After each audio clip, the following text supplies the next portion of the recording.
Players who love Engineer in Guild Wars 2 are often those who enjoy the Jack-of-all-trades playstyle, and while Engineer does provide that, when you get into endgame PvE content, team compositions often promote players to become more specialized in their role, so a healer generally focuses on healing, and a DPS focuses on doing damage. However, when things go wrong or mechanics complicate your party synergy, your effectiveness drops off dramatically. That's why the Power Holosmith is a great way to get that versatile playstyle.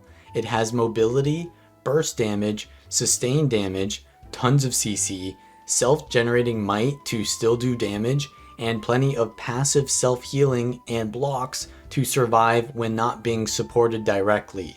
All of this makes Holosmith a great choice for pretty much any situation. So here is a guide to the Power Holosmith for strike missions and raids, including the build, skill priorities, and decision making in realistic situations. The equipment is full Berserker with Scholar runes and a sword and shield with the sigil of force and impact. You will get plenty of critical chance from your firearms traits, so you easily reach the 100% crit cap. Rifle gives more sustained damage, but since this is a burst build, we want the sword, which also allows the shield offhand, which can help you survive and provide much more CC. The traits are mostly just to increase power damage, but there are some conditions to meet them. You need to be within 450 range to get your full critical chance, and while this build has the option to do damage from range with grenades, you mostly want to be closer.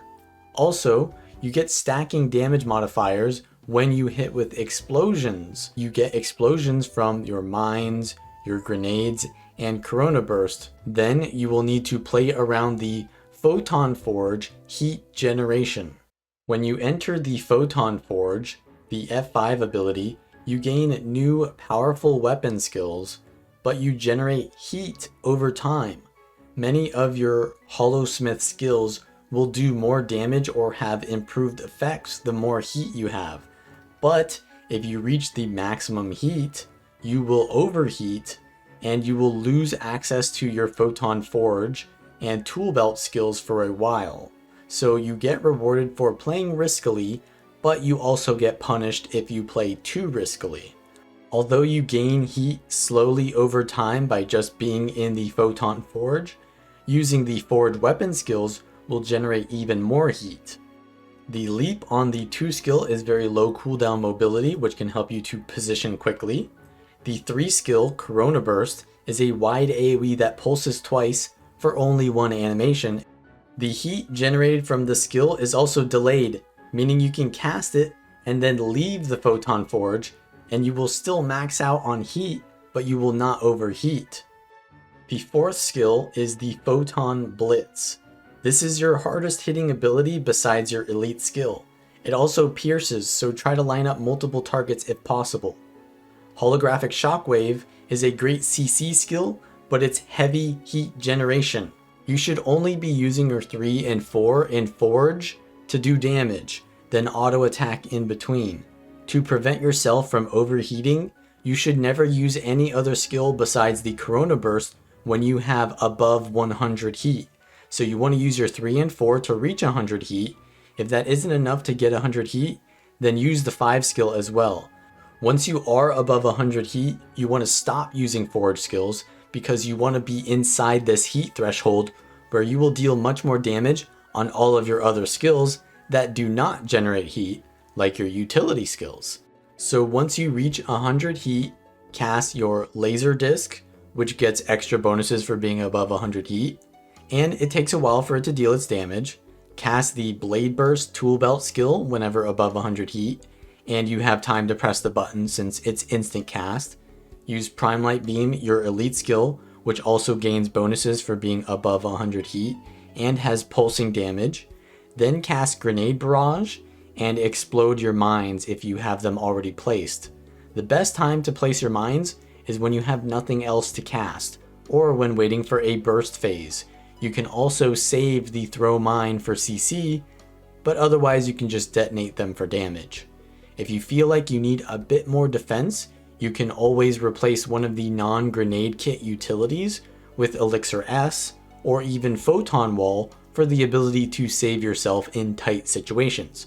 Remember, dead DPS is no DPS. Once you've used all your utility skills, you can cast one more Chrono Burst and instantly leave the forge. Now while you wait for your heat to diminish, you have access to the sword and grenades. You want to use the sword 2 off cooldown because it does huge damage when you're above 100 heat. The 3 skill is only worth it for the quickness if you're split from your team and need the buff uptime. You also want to upkeep the buff from explosions, so after using sword 2, pop into the grenade kit and use the 2, 4, and 5 skills because those do the most damage. Stay in grenade kit if you need to use the auto attack to hit from range, or if you can go into melee, then return back to your sword and use your auto attack. The third strike of your sword auto chain will reduce the cooldown of your other sword skills, allowing you to use more sword 2s. Try not to interrupt that chain. When your heat gets to around 50 to 75, or basically the bottom section of the second heat bar, you want to re-enter the forge and repeat the entire process. So a basic rotation would look like this. Go into forge and use 3 and 4 first. You're looking to get to 100 heat, so if you aren't there, use the 5 to get heat faster if you need to burst soon, or just auto attack if you want to stall for more time before the burst. And precast the minefield if possible. Once you get to 100 heat, stop using any of the forge skills. Use laser disc, prime light beam if it's off cooldown, blade burst, grenade barrage, and detonate your mines. If possible, do a final Chrono Burst and leave. Then use the sword 2, pop all your grenades, then auto attack on sword using sword 2 when possible. If you're about to overheat and don't have time to use more of your utility skills, it's fine to leave forge early and just use the utility skills right after leaving, but still being above 100 heat. It's always better to use skills in a suboptimal rotation than to delay those skills too long just to adhere to a strict rotation. It would do less damage, but still more damage than if you don't use them at all or overheat. If you practice the rotation, it's really just about landing your Forge 3 and 4 and Sword 2, and then nades. Then you perform the big burst when above 100 heat. The hard part about the burst is that you have to press a bunch of different buttons in a short amount of time. Luckily, there are keybind templates. When you're playing Holosmith, you can line up all of your tool belt skills and utility skills in a row so you can more easily roll through the burst combo. Otherwise, you'll have confusing keybinds which may cause delays in your skill activations. The heal skill AED will prevent you from taking lethal damage, so use it during high pressure situations or right before a fatal mechanic to help you survive. The tool belt skill Static Shock will also stun enemies, and combined with the throw mine and the shield skills and prime light beam and also the holographic shockwave, you have tons of low cooldown crowd control to handle break bars. This is the Deimos encounter on challenge mode. As a Holosmith, you can handle the mechanics on this fight pretty well because the shield 5, the block, can prevent you from getting one-shotted by the crush mechanic, and the AED can actually do the same thing by mitigating that one-shot damage. So even though the supports are supposed to prevent that from happening, things can go wrong, and I can make do with it. What I shouldn't have done was overheat there, because when the boss comes out, I want to be doing my burst, not waiting for my burst to come up. So we finally are able to go back and forge there, get some heat. I'm going to use my shockwave so that I can get to 100 heat faster, because I want to be doing my burst, because all my skills are off cooldown. I want to get there as fast as possible. So we do the prime light beam, laser disc, grenade barrage into detonate mines, and then we leave forge after doing another Chrono Burst into the sword rotation, and we're going to do some grenades as well. I use my shield 5 to block that smash because I don't want to get knocked back.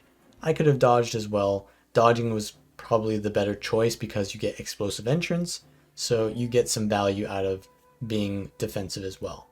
So we just finished our burst rotation again, and we're going to auto attack in sword. The boss is at 75% now, so we have to go down to fight Saul.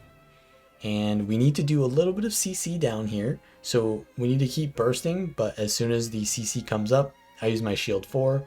I could have used my F1 as well there, which would have allowed me to stay in Forge longer, but it is what it is. We get the CC anyways, and we've got the Saul to 50%, which means we go back up, and we need to cleave Saul and the boss at the same time. Now, Holosmith has really good cleave because you can see how wide my auto attacks are here. I'm able to easily hit the boss and Saul at the same time, and that means I lose pretty much no DPS to cleaving out the boss. Now, I did use the burst outside of my Photon Forge there instead of inside it, so I lost some damage, but better to use it late than never. And now the first black puddle spawns, so we have to move out of that and constantly be watching our feet. So we've got to be mobile while also constantly hitting the boss. And we've got a lot of damage coming out. We have to use nades here so that we don't stand in that black puddle and then make it expand. So now that the boss has moved out, we go back into melee range. Looks like it expanded a little, so we want to be careful here. I get the mechanic on me, so I move back a little bit so no one has to stand in the puddle to do the mechanic. And now we're going to just do damage to the boss down here. If it splits, then we're going to have to find the real one, but our burst damage is so high that we don't even get the split to happen, and we get to phase it. So now Saul comes back up top, and now it does split, and we see the real one is there. I'm going to use my burst on that if I can. I'm kind of like in between the burst rotation anyways, but we're going to try to cleave Saul and the boss at the same time with the Prime Light Beam there, and use some grenades while we wait for the boss to move out of the black puddle there. Now the boss is doing its crush attack. I get the Aegis from my team, so I'm going to be fine. And we move out of the puddle. I'm going to use my grenades and try to get one of the white circle mechanics so that, we don't have that pressure. And now we're back on the boss. We're going to try to get some heat here, but I see that the first Pride has spawned, and we want to prevent those from getting to the shackled prisoner, or we could potentially fail the encounter. So we do our burst on that, and then we go back to the boss. So we want to keep an eye on the prides, we want to keep an eye on our feet, and constantly moving. And Holosmith is great at controlling their movement while also doing damage, because we've got wide AoE cleave, we've got long range capabilities, and we've got mobility as well. So now the boss is going to go to 25%, and we're going to actually do the sacrifice so we don't go down to help kill Saul. They're just going to essentially try to survive by themselves, and we're going to just try to burst the boss down as fast as possible so that we can essentially go and save them. So we kill that Pride, and now we just want to do damage to the boss as fast as possible. Got my laser disc, grenade barrage.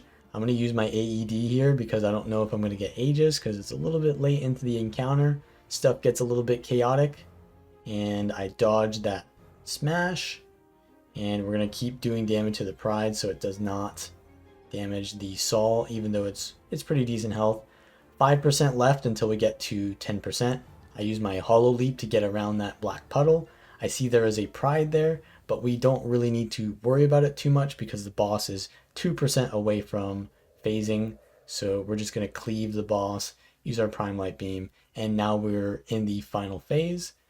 Our one player that sacrificed themselves to go down is getting downstated by all the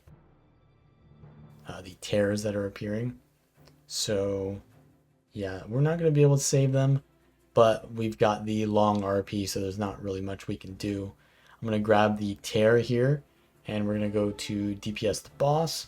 I need to watch for which side it uses the smash. They're doing their left or my right, so I move to my left, and then I move to the right, so I know that they're going to do the left next. I get ported though because we didn't kill Saul, so that is something we have to watch out for.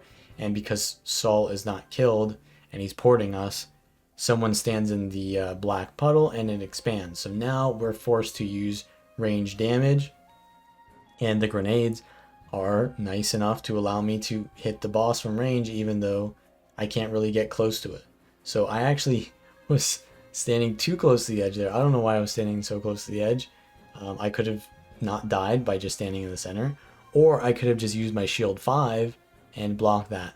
But regardless, we're going to be able to get the kill here, and that's how you play the Power Holosmith. If you like this content, then please like the video, subscribe if you'd like more, support me by sharing the video or clicking any of the links in the description, and I will see you all next time.